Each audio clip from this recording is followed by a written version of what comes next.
మనం వినాయక చవితిని బయట ఎందుకు జరుపుకుంటాము తెలుసా?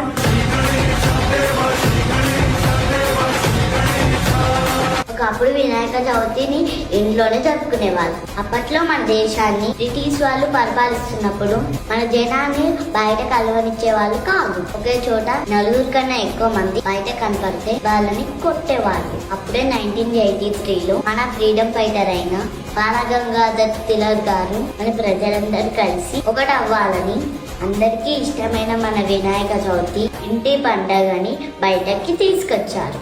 అలా పెద్ద పెద్ద మండపాలు కట్టి వేరే జనాలందరూ కలిసి వినాయకుడికి పూజలు చేసేవారు. కానీ అదే టైంలో మన దేశం కోసం మీటింగ్లు, ఉద్యమాలు మన వినాయకుడి మండపం నుండే స్టార్ట్ చేశారు. ఈ రోజు మనకి ఫ్రీడమ్ వచ్చిందంటే వినాయక చవితి ఉద్యమం ఒక కారణమే. ఫస్ట్ వినాయక చవితి మహారాష్ట్రలో స్టార్ట్ అయింది. తర్వాత మన దేశం అంతా స్ప్రెడ్ అయింది. అందుకే మనం ఇప్పుడు ప్రతి కాలనీ, ప్రతి బస్తీలో అందరం కలిసి ఒకటే చోట చేరి ఆ వినాయకుడికి పూజ చేస్తాం. వినాయక చవితి అంటే ఒక భక్తి పండగనే కాదు, అది ఒక ఐక్యత, ధైర్యం ఇచ్చిన పండగ.